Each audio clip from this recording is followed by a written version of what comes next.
Hey everyone, Andy Raffel from eTechnics.com, and with the launch of the RTX 2060 Super and 2070 Super series, we thought we'd take a look at two 2060 Supers from Gigabyte at slightly different price points. Let's take a look. So what we actually have here are two 2060 Supers, so exactly the same GPU core, but ever so slightly different price points due to, I guess, the coolers as well as the clock speeds that they come with straight out of the factory. So to start with, we have the 2060 Super WINDFORCE OC. So it is slightly factory overclocked, and that's this one here with the kind of dual fan design. Then just behind it, we have the triple fan design, which is the 2060 Super, but this time it's the gaming OC, so ever so slightly different. Now, talking about the pricing on these, so when the 2060 Super launched, it was actually sort of launched with an MSRP of £379, or if you're in America, $399. Now, obviously there are cards that are going to be priced at these points, which are going to be kind of your Founders Editions, or also you may find there's going to be the blower style cards, maybe even coming in £10 or £15 or dollars cheaper. Now, I will tell you now that sort of price point wise, these are going to vary by about £15 or $20 between the two models. Obviously, the gaming OC costing that little bit more. So when we look at pricing, at least in the UK, the WINDFORCE comes in, the cheapest we could find is £380 and 99p at eBuyer. In America, it was $399.99, so it was actually hitting MSRP, so exactly the same as a Founders Edition. But bearing in mind, you are getting a slightly better cooler and even faster sort of pre-factory overclocks.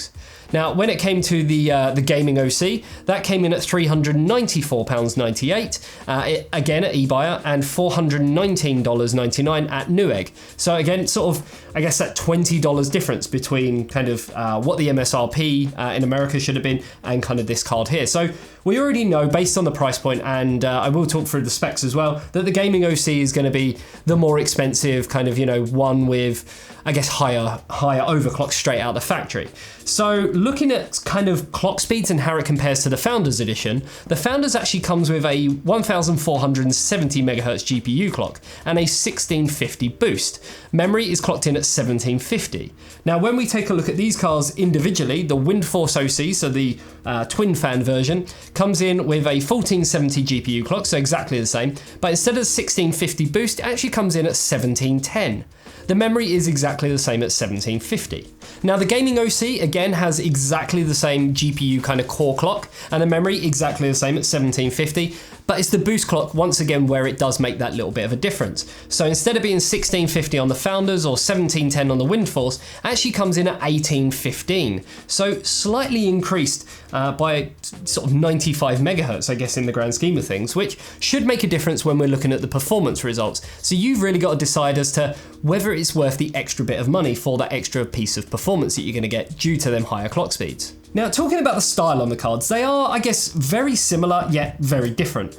As you can see, they both do incorporate a WINDFORCE cooler, this being the WINDFORCE 2X, this being the WINDFORCE 3X. So you will notice, obviously, the key difference is the amount of fans. So on the WINDFORCE OC with the sort of dual fans on there, I guess, it has got two ever so slightly large 100mm fans, whereas on the triple design, it actually has three 80mm fans. So you will also notice that kind of the size difference on these as well. So when I actually put them out, you can see that the smaller sort of card, I guess the dual fan, is actually ever so slightly bigger in terms of the height than the triple fan. But when you put them sort of side by side, you can see that the triple fan version is, I guess, slightly longer. So in terms of surface area, they're probably about the same, give or take. Now, obviously, when it comes down to the heatsink, they are ever so slightly different. So the gaming OC actually has 3 aluminium heatsinks, whereas the WINDFORCE OC has a single large aluminium heatsink. They both have metal backplates to assist with cooling, structural integrity, and more importantly, the look. Because, I mean, when this is inside your case, having that Gigabyte logo on there, or even this one, is going to look pretty cool. Now, there is even a slight difference with the backplates. So this one is actually kind of got the embossed Gigabyte logo, but does feel kind of, well, I think it is plastic. Whereas on this card, it is a full metal backplate. So ever so slightly different there. So again, you're paying that little bit extra for, I guess, better quality premium components in terms of metal versus plastic. Now, the other key difference between these is on the WINDFORCE OC, you won't actually notice any RGB on there whatsoever, which in this day and age, I think is an absolute outrage because all graphics cards should have RGB, even if it is a small amount, such as this little bit here. So on the gaming OC, it simply has a Gigabyte logo which lights up. You get access to 16.8 million colors and can control it through the RGB Fusion 2.0 software, which I will admit is better than the older RGB Fusion software, which was pretty damn terrible. So the only other key difference on these cards, because obviously this one is slightly increased, I guess, on the overclocks, is the power connectors. So you'll notice on the, I guess, lesser card, which I don't really want to call it a lesser card, but compared to this one it has a single 8-pin. Whereas on the gaming OC, we have the 8-pin and also a 6-pin. Because obviously it does have that higher kind of pre-factory overclock, it does need a little bit more kind of juice to get it going. So obviously both of these cards come out the factory with an overclock, but we want to sort of see how far we can take that, I guess, beyond that point. So let's take a look at exactly how we did in terms of overclocking in both the WINDFORCE OC and the gaming OC. So starting with the gaming OC, obviously we have gone through the specs a little bit, but I will mention them again so you can kind of, compare it in your head just that little bit. So obviously the boost clock on this, which was the only number that's kind of pre-factory overclocked, came in at 1710 megahertz. We were actually able to push this another 100 megahertz up to 1810. We was also actually able to push the memory from its stock 1750 all the way up to 2000 megahertz. So what this actually means within kind of real world performance, we will put up on screen, and you'll be able to see exactly how it compares in the likes of 3D Mark, Firestrike, as well as Ghost Recon Wildlands at 1080p, and then kind of what extra, I guess, detriment that does have in terms of power consumption, acoustics, and of course, temperatures.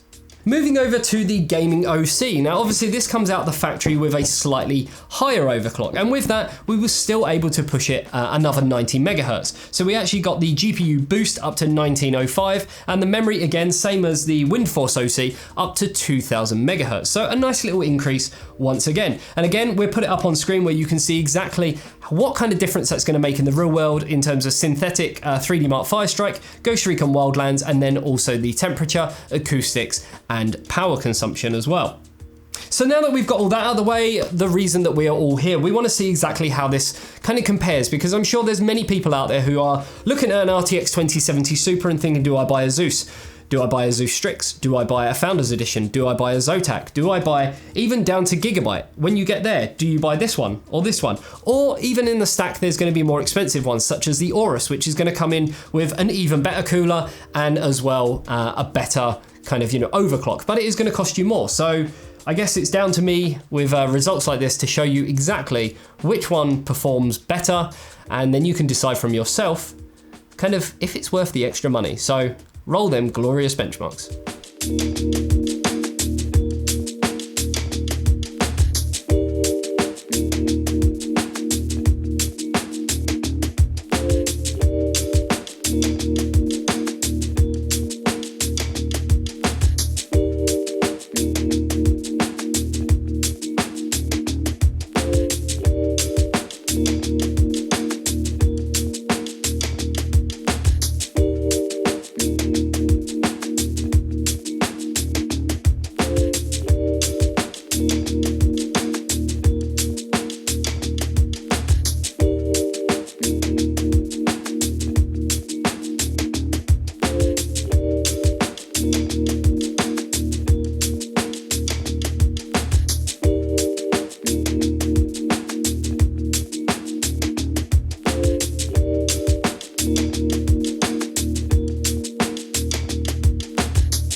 So there you have it with the benchmarks. Now, the key kind of takeaway here is, yes, in the synthetic benchmarks, this one beat this one by 200 to 300 points in most of the tests. When it came to kind of real world performance, especially at 1080p, I guess the gap was that little bit bigger. We were talking 3 to 4 frames difference between the two with their stock kind of pre-factory overclock speeds.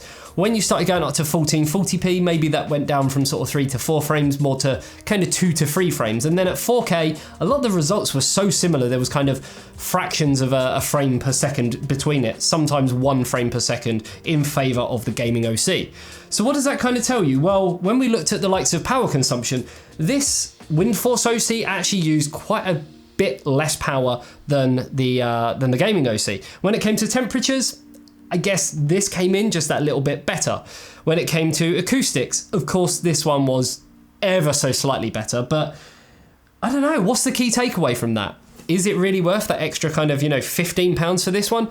I guess if you want the slightly better cooler, but I don't think it's going to make a massive difference in the kind of real world in the grand scheme of things, then yes, go for the gaming OC. If you do want that extra performance and want the ability to push it even further, then go for the gaming OC. But if you just want kind of your no frills option that still offers you, I guess, great value for money compared to a Founders Edition, go for the WINDFORCE OC. I'm not saying this one's bad, I'm not saying that one's bad, but they're both kind of good in their own right. But you do also have to remember, for the price of the RTX 2060 Super kind of WINDFORCE OC, you could get a 5700 XT, which in theory, performance-wise, well, you saw the graphs for yourself. So have a look at that and decide for yourself as to what way you go. But the RX 5700 XT, well, it doesn't have one key thing: RTX. Down to you guys. Let me know in the comments below. Would you go for an RTX model card like this, kind of close to MSRP? Or would you go for something a little bit, heftier with the price tag? Or would you go for a non-RTX card like the 5700 XT just for kind of raw performance and great value for money? So many decisions at the moment. Where'd you go from here? Hopefully you enjoyed this video. If you did, you know exactly what to do, and I will see you in the next one. See you later, guys. Bye-bye.